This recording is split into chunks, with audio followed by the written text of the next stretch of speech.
All right, I'm on live now.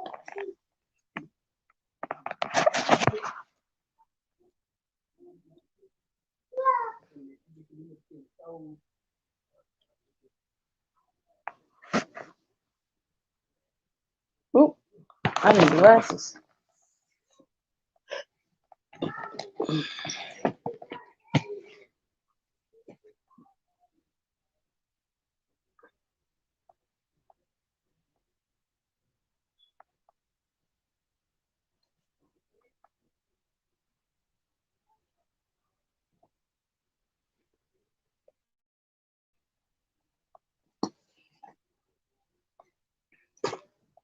Hmm.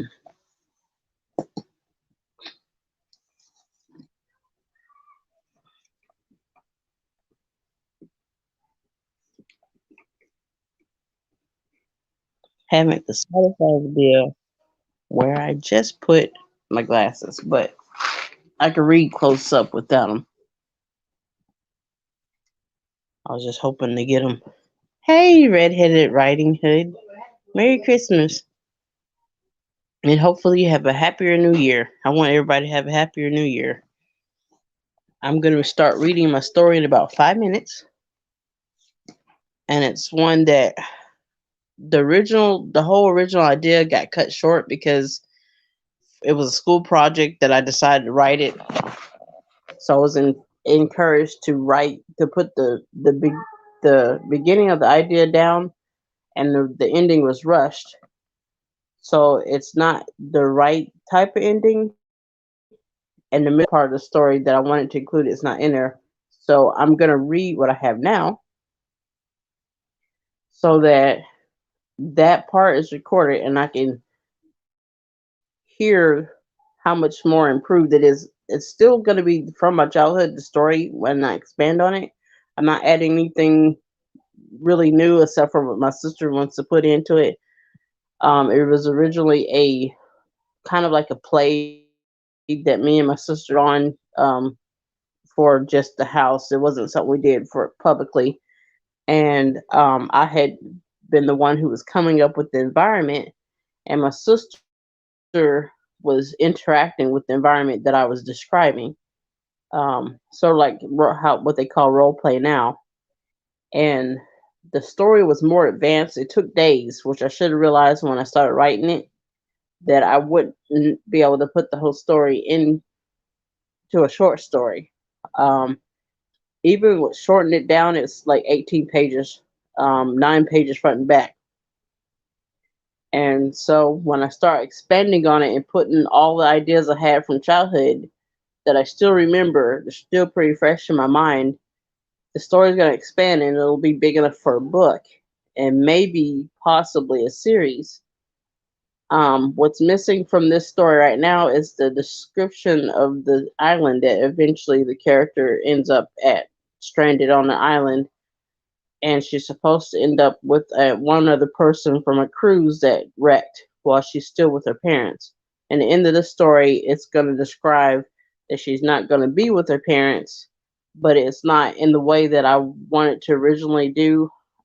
Since I was rushed as a child, I just took parts of another story that I liked and changed a little bit of it, changed some names, and then wrote the end of that story. So that part will be modified because I had more of the idea of how I can end up the story the way I wanted it. So let's see. I think I've been on about 4 minutes. It says 4 minutes and 13 seconds. Since I don't know where my glasses are, I'll just be reading without them. But it's not too bad. Um, I don't have my light on because it makes too much of a glare. So let's see. About 30 more seconds, I'll begin reading the story. The name of the story is called Persian Calvin, which I will be adding to that title so that it grasps the audience interest. It'll be called Persian Calvin and Unusual Experiences. So that way people are like, okay, what's unusual about her experiences? and then they'll get in there and read. And some of the story will involve my beliefs as a Christian. There'll be mention of a higher authority. It won't be necessarily named in detail or described in detail. Maybe named, but not necessarily described in detail. But I do believe that God made this our existence multi-layered, and there's more than we could see to our existence. So that's going to be included in the story because that's what I believed as a child. Some of my personal experiences influence that, and there will be more detail later. And most likely, I won't be able to put out enough of the story. There's so much of it here, the beginning and ending. I'll have a lot to work on in the middle, and that will take me a while. So I may not post anything new about the story for 3 months, but it might not be until around May or June that will have plenty of the middle part of the story written in detail and taking my time so that it will develop the way that I originally wanted it to as a child. Okay, I'm going to begin reading. Persian Calvin. It's a funny thing about mothers and fathers, even when they have kids that are brats and just rotten away from home, they think their kids are the most wonderful child in the world. At least that used to be how it was. People would more likely take up for the child and praise the child no matter what type of behavior it had than let them be criticized. Though they know how they are, with some parents, their children are wonderful and sweet. Most parents who do have sweet, quiet, and bright children don't even notice or think there's something wrong with them because they're not like most children. Miss and Mr. and Miss Calvin were two such parents. They had one child and never wanted to consider another. They weren't really parent material or liked children. In other words, this one particular child was just a tryout. Her name was Persia. They didn't consider another child because of what didn't happen with Persia in her first few years. This is the things that happen to most children in their early years, which didn't happen with Persia. Most babies crawl before 10 months and start walking or trying to walk. About 4 to 6 months, they're either sitting up or starting to develop their muscles for it. Speech starts developing from 6 months to a year and a half. All this depends on the child's strength and then the coordination of the brain with the body, not how bright a child is.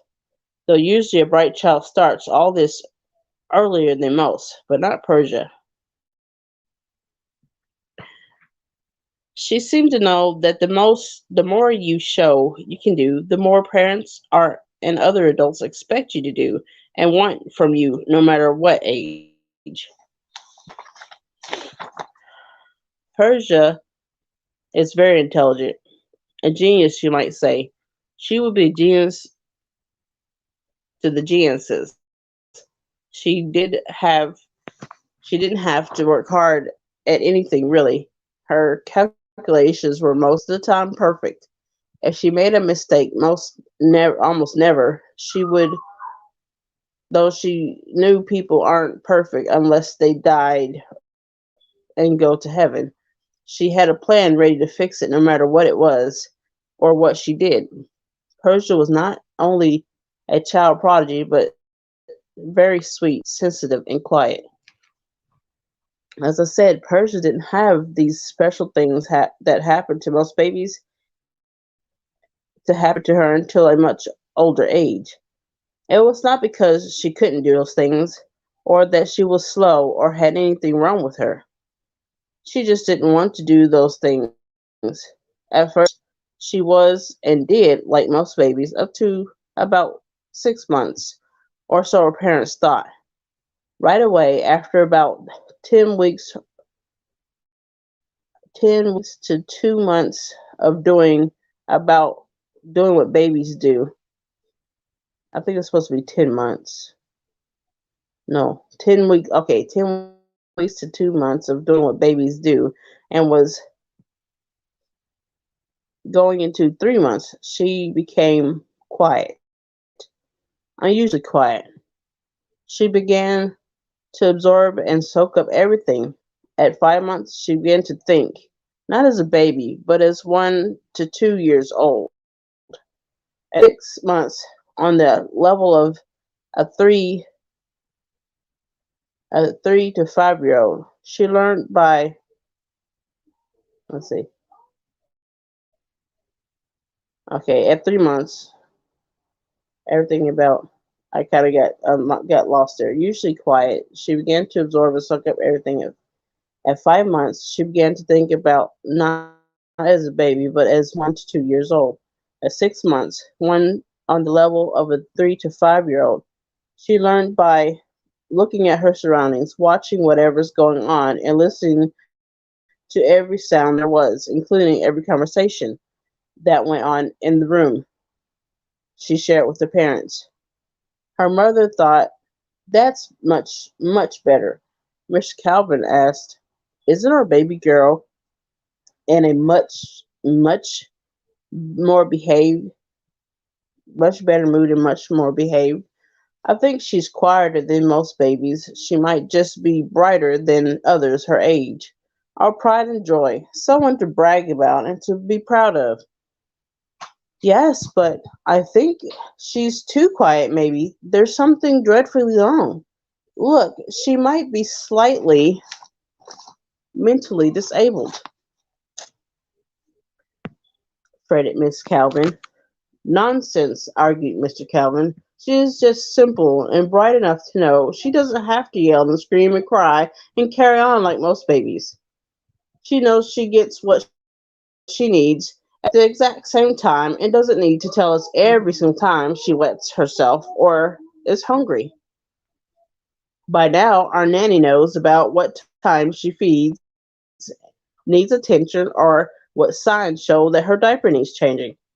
Still, and, and not wanting to get carried away, Miss Calvin replies, "I hope you're right. Don't you want a nice, healthy, spiritedly talented and intelligent baby?" Mr. Calvin asked. "Why, yes," she replies. "Of course. Nothing's better than a gifted child who obeys every command and wants what you want. What good for her? What good for her? What's good for her? But well, then that's enough talk about that. I'm sure she'll grow and do and be what we want, which of course we want the best for her. We have enough money. Sure, we're not rich, but I make enough to manage our needs and wants." Retortedly, she replies, "Okay, I'm sure you're right. I won't mention it again." Persia's parents didn't exactly do a lot of the things with her, but they went out to meet at a gathering place with their friends and their children. Persia went along. They did this special gathering at least one time a month, usually once every week. Friends and neighbors in the neighborhood met. It was really to see how good their children were compared with other children. All the adults that met played this game. One adult brags, "Oh, how smart my little Jeffrey is. He has learned to spell his name out loud and say it. He's not even a year and a half yet. Wow, that's bright," some of the adults exclaimed. "My little Hortensia can count to 10 and say her ABCs, and she's a month younger than your Jeffrey."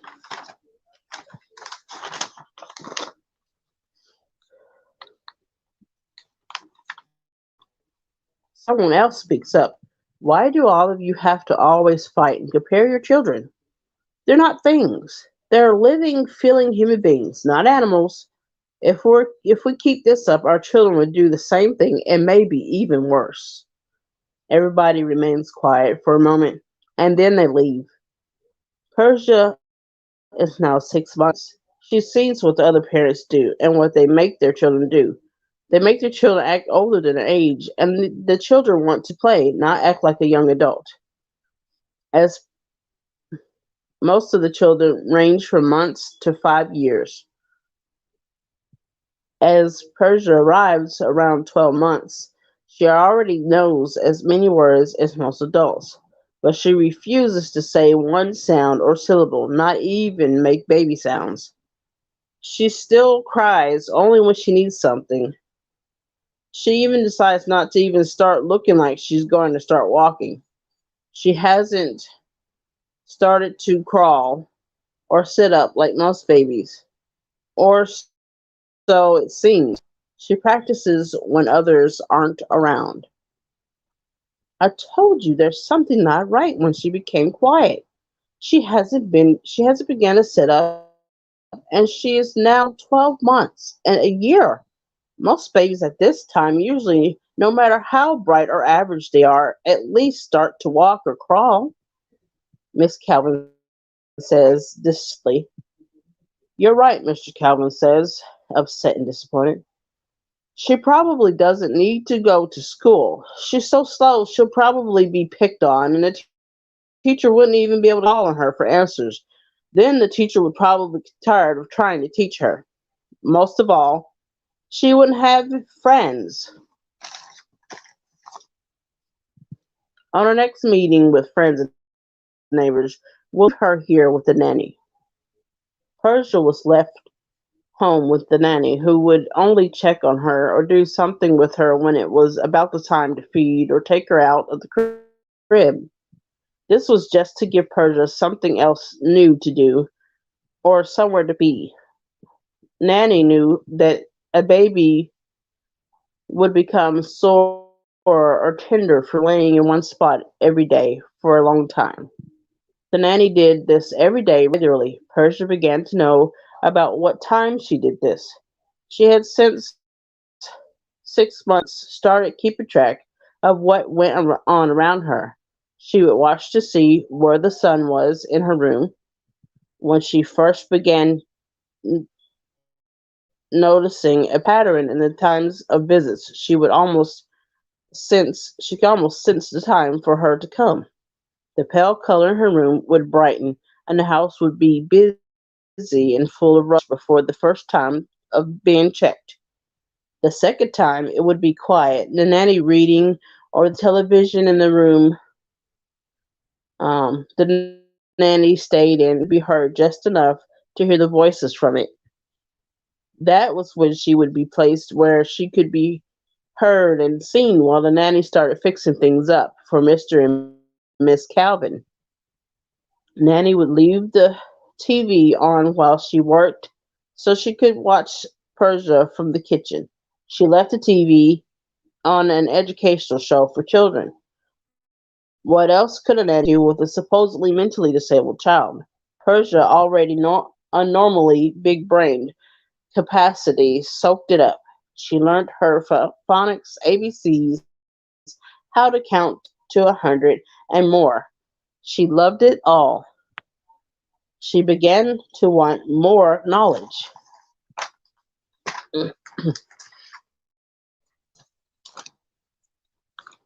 On her last visit of the day, her third visit, the pale colors became hard to see, and Nanny her to read would read her for bed. She would read a story to Persia to put her to sleep. Nobody ever said anything to Persia, thinking she wouldn't understand, except of course when she had the story read to her. Persia didn't think much about the person reading the story because she figured that was the way it was with her nanny and her parents. Nanny was hired ahead of Persia's birth, and afterwards learned when Persia needed something and set up the times for Persia to be out of her crib. This routine started when Persia was 6 months. Her parents took her out every weekend to meetings with friends and neighbors until she was 12 months old. and didn't do what most babies do. Mr. and Miss Calvin became disappointed and grieved, thinking she would never be able to do anything others her age could do, and that she wouldn't fit in. They also were ashamed and didn't want others to know there was something wrong in their family. From the knowledge she obtained from watching TV, she wanted to start reading the newspapers that were sitting beside her on the coffee table. She decided it wouldn't be enough, since she already knew how to walk and talk. She knew what her house looked like. It was a simple house, three bedrooms, kitchen, dining room, living room, three bathrooms, being two private and one public, and a big library. Well, you could say the house was simple for a family with nice jobs.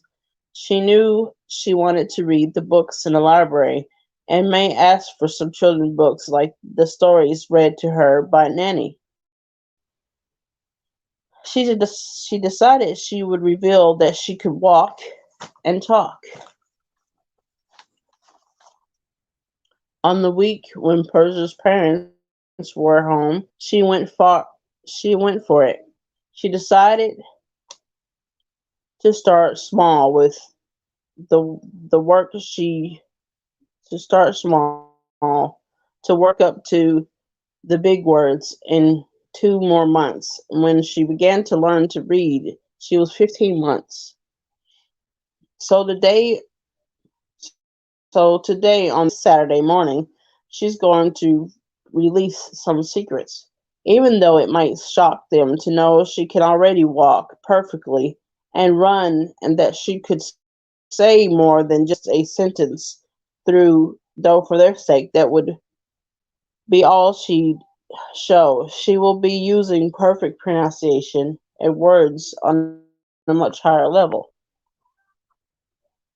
I'm so tired, started Miss Calvin. I haven't had much sleep. I think I'll cut the meeting with the friends and neighbors back 2 months a month again. I need more time for rest. Yes, me too, agreed Mr. Calvin. Let's see how Persia is doing today. We haven't seen her much when she is awake these last few months. Nanny, may we see Persia for a minute? Certainly, Mr. Calvin. Here she is. Ah, how beautiful she does look, sorry. Ah, how beautiful she does look, gasped Miss Calvin, awed in adoration. Here, hand her to me, James, Mr. Calvin's first name. Okay, Nanny, you can tend to your other work and or join me. When Miss Calvin sits down, Persia begins to sit up. With Mr. and Miss Calvin's gazing amazed, she beckons to get down. As soon as is down, she races on her knees to Mr. Calvin, then stands up and runs back to Mrs. Calvin. Mr. Calvin, with glee, begins, I'll dart her, 3 in one day. See, Daddy, I'm not stupid, Persia says.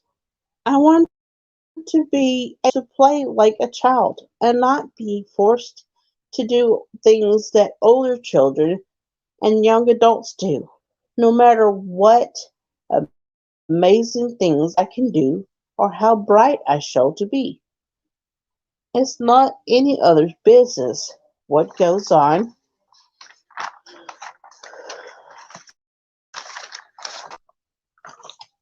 with your child or in the home. I also wish to keep my daily activities I have now. I do I don't want to go to your meetings with your friends and neighbors. You remember those meetings, said Miss Calvin, but you won't even a year or 12 months. In 16 months, And like I said, I'm not stupid.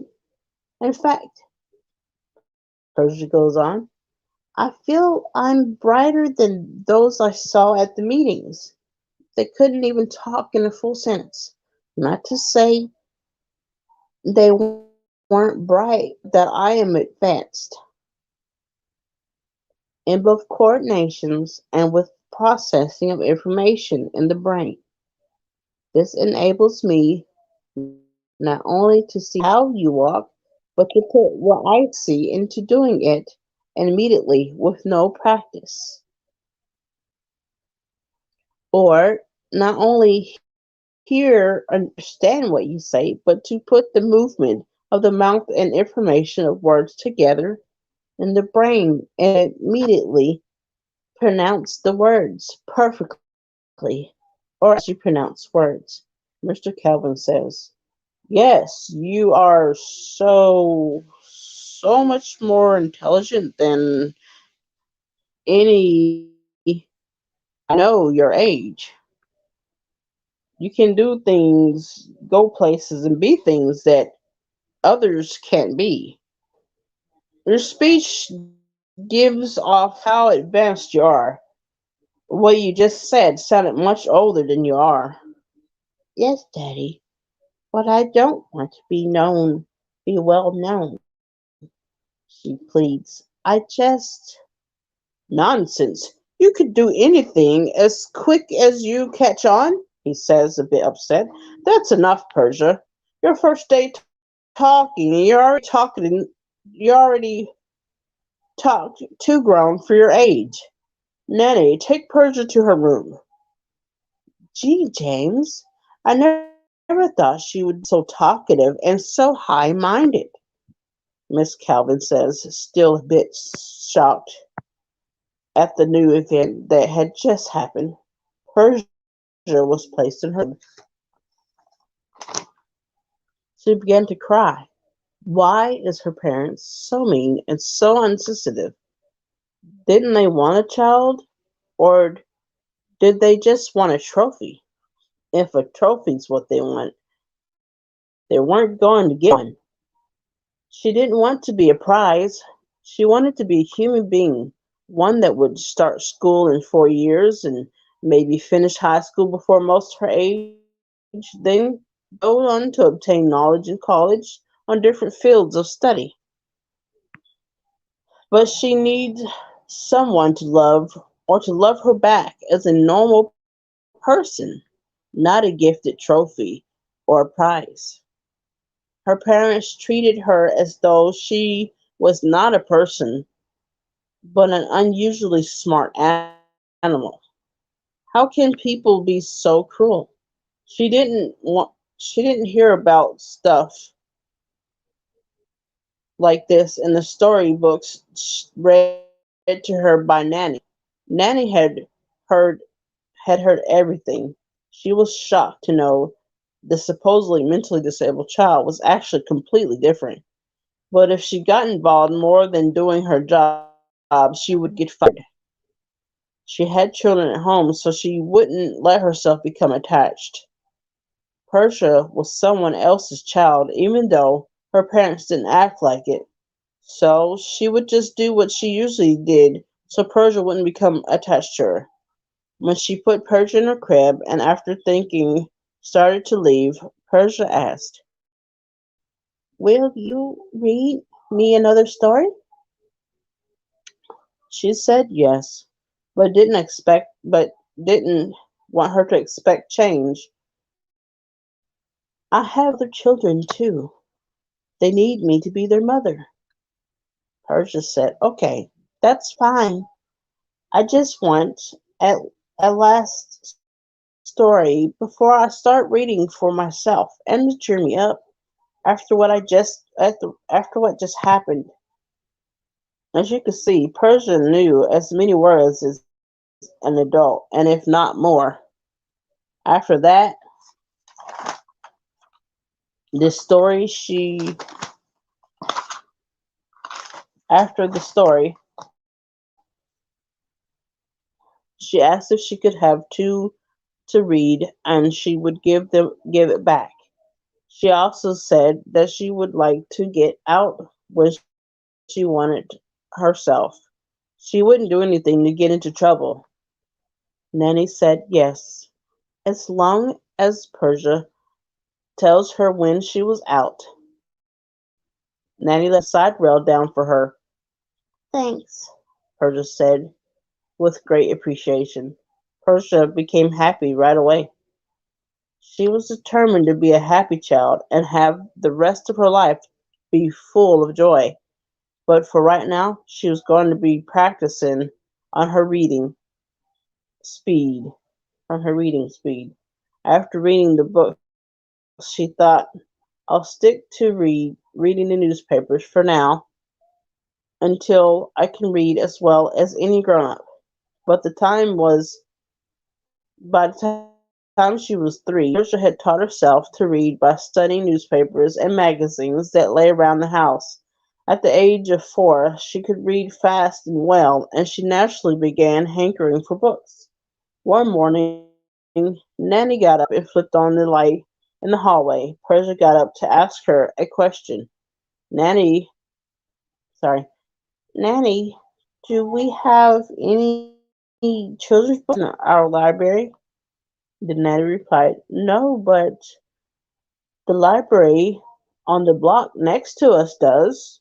I'll walk with you there, and we can read some books there. Great, Persia said with glee. When they arrived there, Nanny asked, do you want me to help you with things until you know what you need to know? No, I'll do just fine, Persia said with a plan forming in her head. At this point is where I had to change some of the story where I wanted it to turn out, and the story kind of turns into more of a part of a book that I remember at that age at around 12, 10, 12 that I had read, and I began to use part of the book and changing up things to finish out the story because I didn't have enough time or wasn't allowed to write on because in school you have limited amount of time for your assignments and the story was already too long. So the teacher told me to shorten it and to just finish the assignment so she could grade it. So at this point, if you know, you might know what book I'm talking about because it sounds very similar.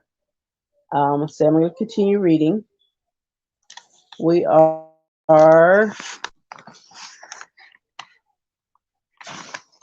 see, about 4 pages till we finish front and back. Let's see. We're at the library.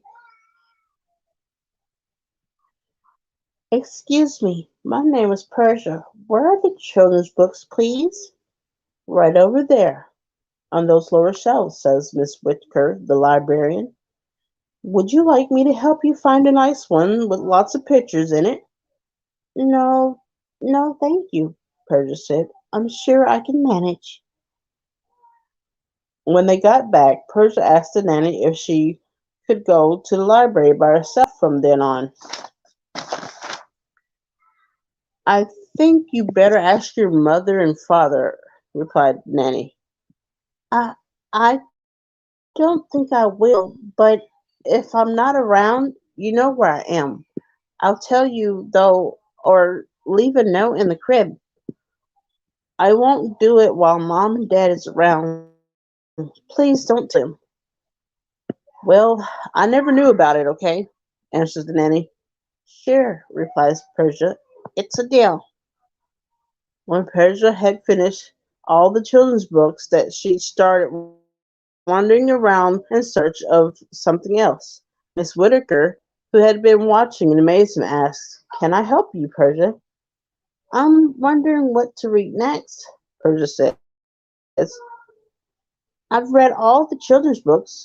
You mean you've looked at all the pictures? Yes, but I've read the books as well. Miss Whittaker was shocked, but she had enough sense not to show it. I thought some were very poor, Persia said, but others were lovely. I liked the secret garden best. It was full of mystery. The mystery of the room behind the closed door, the mystery of the garden behind the big wall. Exactly how old are you, Persia? Asked Miss Whittaker, stunned. 4 and 3 months, Persia said. Miss Whittaker, even more stunned, not showing it, asked, what sort of book would you like to read? A really famous book. Oh, sorry. A really famous book grown-ups read, said Persia. I don't know any names. Miss Whittaker, not knowing what to do, found herself passing the books for 15-year-olds schools girls. Try this, she said at last. Great Expectations. Oh, she read that. Great Expectations, read Persia, by Charles Dickens. I'd love to try it. I'd love to try it. If it's too long, tell me, and I'll find you another much shorter, said Miss Whittaker. Persia finished it within a week. The book had 411 pages. I loved it, Persia said.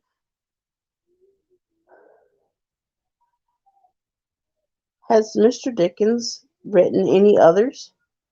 A great number, said the astounded Miss Whittaker. Shall I choose you another for the next 6 months? Persia read 14 books, two more by Charles Dickens, and the other 12 by other well-known authors. Almost done.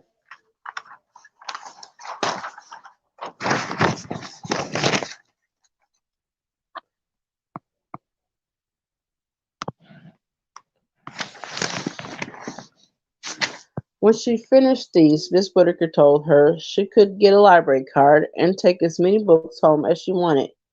From then on, she checked out books and hid them under her new bed she got when she was 3 years last year. Persia started school. She was just turning 4. The teacher, Miss Karen, found out how bright she was on the first day.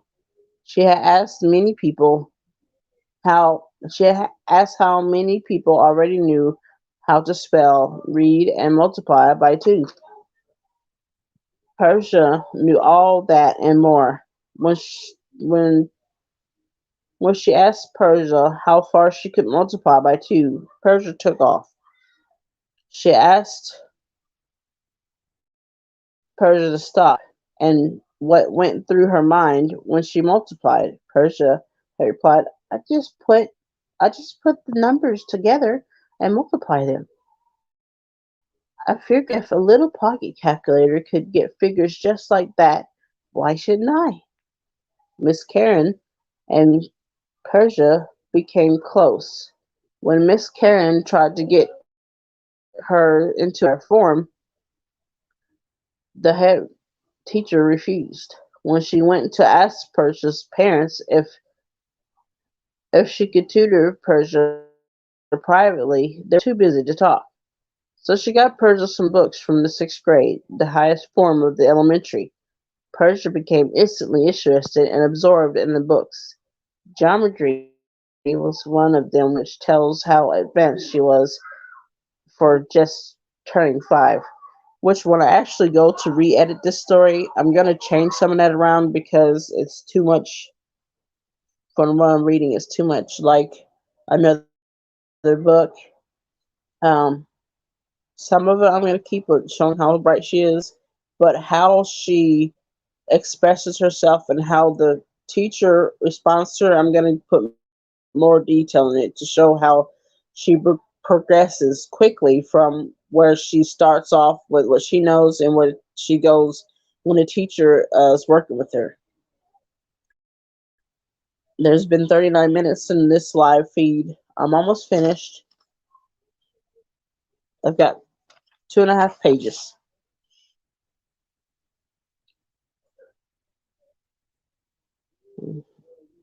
Miss Karen was related to the head teacher, Miss Armstrong, but nothing, but nobody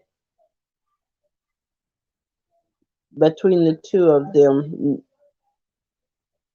but nobody but the two of them knew. The head mistress every week on a certain day after lunch would visit a certain class. She would check the class's skills to see how much how much they knew. Miss Armstrong was heartless. She didn't care about anyone else's needs, feelings, or advice. She somehow had a good position with respected authority, and she herself was a very well respected community figure. When she checked class skills, would yell she would yell at the kids, bang on her desk, and throw things. This made the kids and teachers scared and respectful. The teachers couldn't do anything because she was so well respected in the community they would lose their jobs. When I get into the story, most likely I'm going to take that part out about the headmistress. Um, the description is going to change maybe more to some other type of personality. She still won't be much help to Persia's growth, but it's going to be like a brief mentioning the school and interaction. And Karen's going to become more involved with the nanny.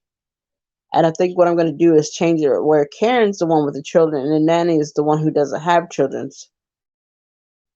So that when the story progresses, it'll turn out a little bit more unique than the way it sounds now, and it will make more sense later when she goes to rescue um, Persia from the circumstance she ends up in.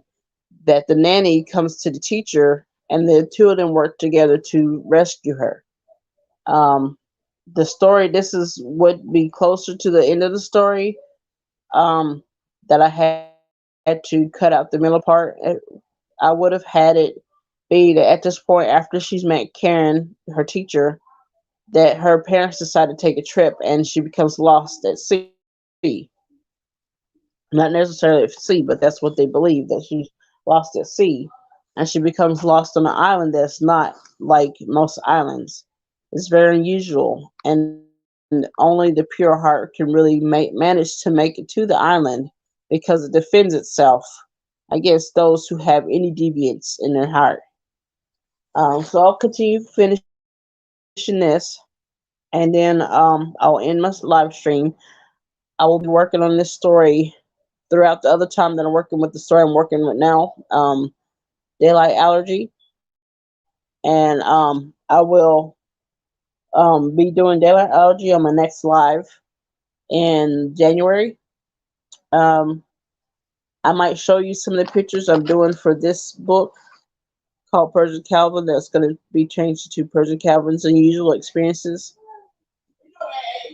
And then after I show you some of that art, maybe the little bit that I've started drawing, you won't see much of this story for at least a few months, if not a little bit more than a few months. But I promise that by May or June, there will be a lot of this story written and a lot of it illustrated because I want it to be something that you can look at and see what I'm describing and not just have to listen to it. And if younger readers want to read it, then they'll be a little bit more engaged. Let's see.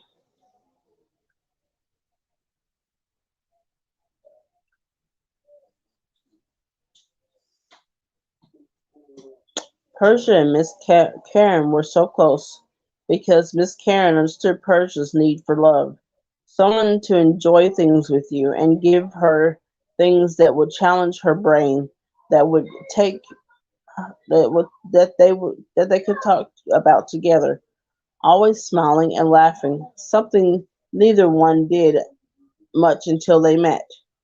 They both had one thing in common.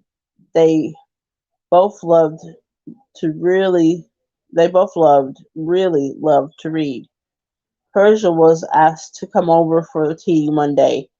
They asked they would talk about deeper things they would at school. When Persia reached Miss Karen's little cottage, she was taken aback. After they were settled for tea, Persia asked, "How do you come to live here?" I have thought, I have thought and reasoned. I have thought and reasoned. My conclusions were that something went wrong to make you end up here, Miss Karen. Miss Karen became stiff and rigid, staring down into her cup. Of course, it isn't any of my business. Sorry. Of course, it isn't even any of my business. I'm sorry I asked such questions, Persia replied quickly. No, it's okay, Miss Karen said slowly. I expect you to ask. You're so intelligent. Maybe I even wanted you to ask. My food. Hi. You're so intelligent. Okay, so maybe I wanted you to ask. You still amaze me. Your brain. Yeah, that's me. My niece is asking, did she see on TV? Oh, you saw me when you were with Grandma?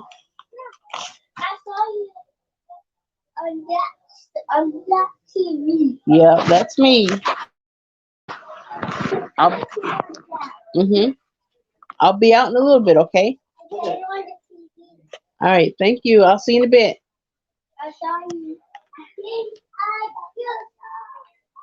Um,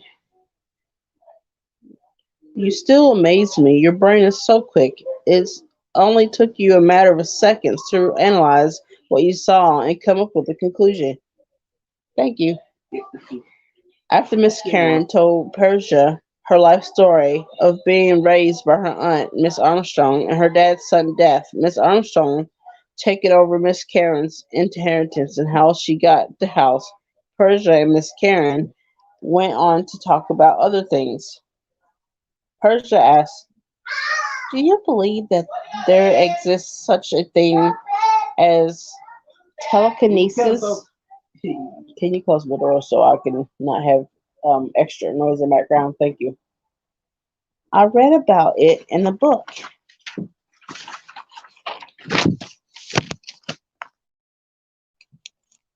from the library. Yes, I believe it exists, but it rarely happens to people, replies Miss Karen. I wish I had the ability, says Persia. What would you do with it? Asks Miss Karen.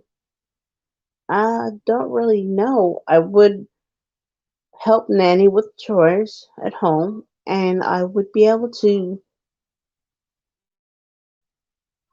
reach things better. I also wouldn't have to get up to turn the lights off at night. They laughed a while, talking about it. Then Persia leaves for home before her parents get home.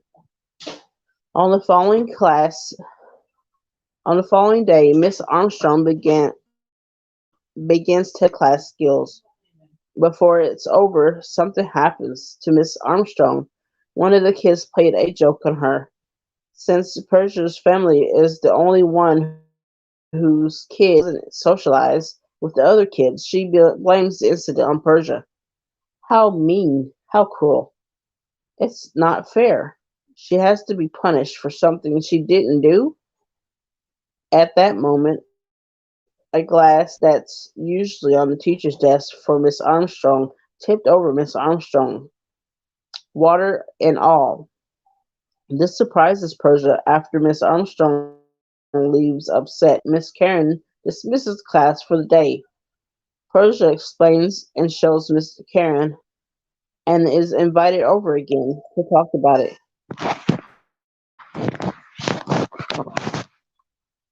I believe they have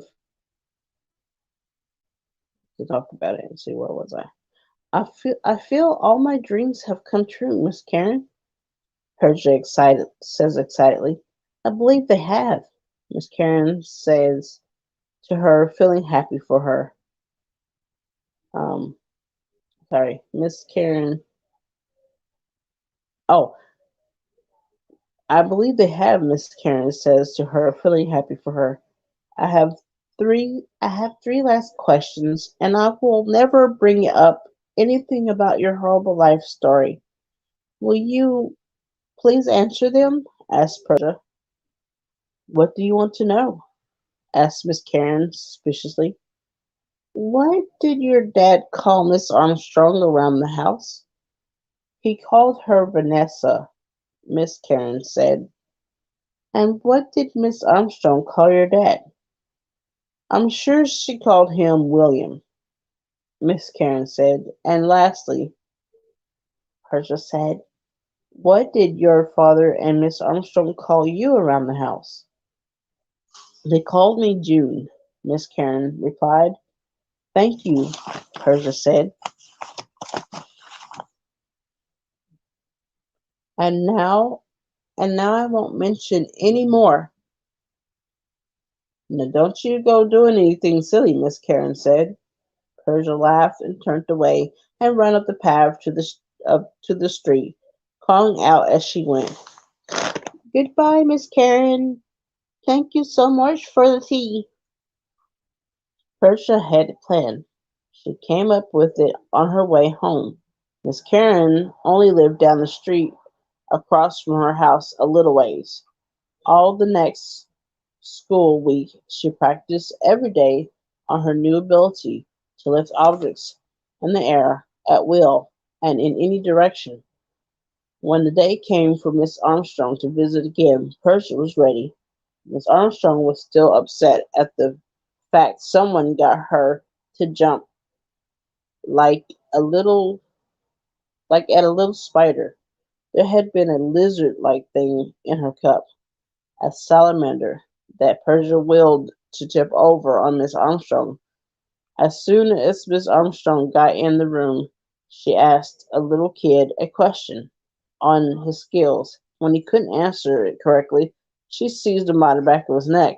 At the same time, a kid in the back of the classroom screamed, The chalkboard! Look at the chalkboard!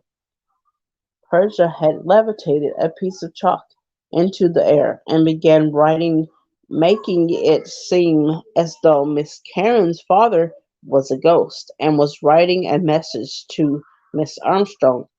It went like this: Vanessa, this is William. This is William. No, she cried. It can't be. It can't be William. The chalk wrote, It is William. And you better believe it. Vanessa, give my June back her house. Give my June her wages. Give my June the house. Then get out of here. If you don't, I will come and get you like you got me.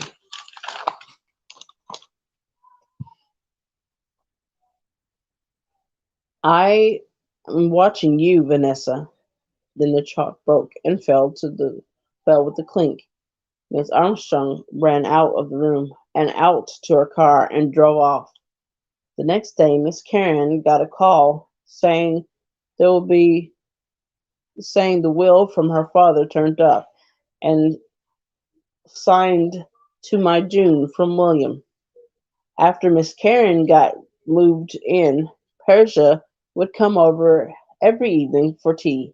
One day, when Persia went home after having tea, she found her parents were packing. Where are you going? Persia asked, panicked. We're moving for good, they answered. To Spain or something. Go get packed. Persia ran out the door and back to Miss Karen's. Miss Karen was still outside, admiring the scenery. Miss Karen! Miss Karen! They're leaving. My parents are leaving and never coming back. They're going to Spain, exclaimed Persia, running up the drive. Calm down, get your breath and explain what you mean, Miss Karen said. When I went home, they were packing. I asked them where they were going, and they said they were moving for good. Moving to Spain or something, Persia said, trying to catch her breath. I'm not surprised, Miss Karen said. You mean you knew they were moving and you didn't tell me? Persia asked. No, Miss Karen said, her voice serious. Your dad was in with a bunch of crooks, and your mom was with them. It was far from it was for the money. That explains why they wanted me to be famous and well known by doing things with my talents and brains. Would you want me to stay if I asked him if I could? She asked in a hurry to catch her parents before they left. Why, yes, of course. Then let's go, Persia said, taking Miss Karen by the hand. They were off and arrived when Mr. and Miss Calvin were loading the car. Mommy, Daddy, can I stay with Miss Karen? She said I could, Persia said, pleadingly.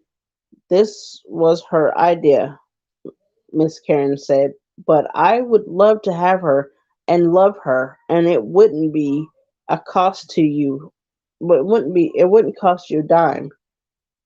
Miss Calvin said, Come on, James. Why don't we let her stay if she wants? That's less money we have to spend, and she wouldn't do much in Spain anyway. I'm in a hurry, Mr. Calvin said. I've got a plane to catch. If she wants to stay, it's fine with me. Herschel leaped up in Miss Karen's arms and watched the car speed off down the road. The two of them watched as the car disappeared in the distance. Mr. and Miss Calvin left without even a glance back. They didn't It didn't matter now all Persia's dreams had come true. She could talk, and the two of them could read out of a book to each other and play like a child, something neither of them got to do much of in their childhood. And that's the end of it. This is one of those assignment things. I got a 90% on it. I don't really know why because I don't remember what the teacher said at 12 years old. Um, those who might know the book or the storybook knows can hear how similar it is.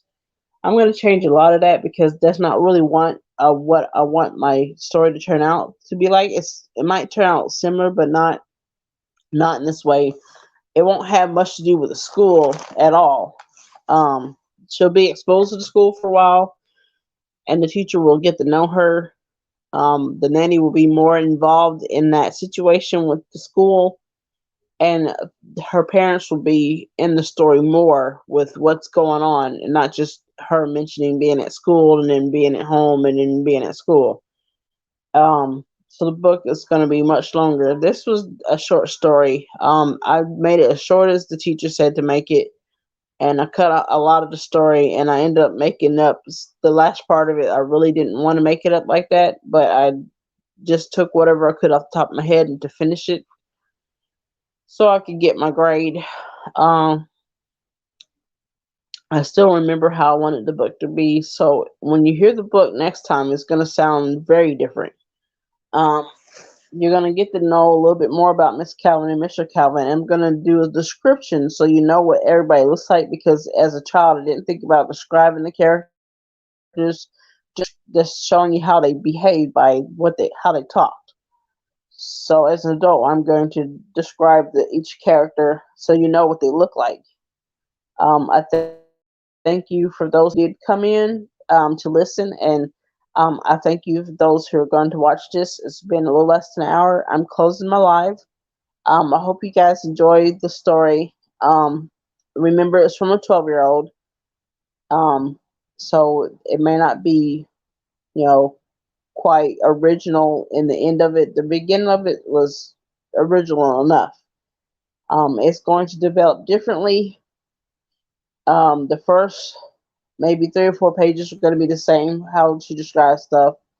I'm going to take more time in having her expose her talents to her parents and her nanny having to interact with her and her parents and some other things like normal everyday activities that she might do after her talent's been exposed and they know more about what she can do. Um, Thanks for coming to my live. Please leave comments and happy holidays and a happy Hope every Happy New Year. Thank you.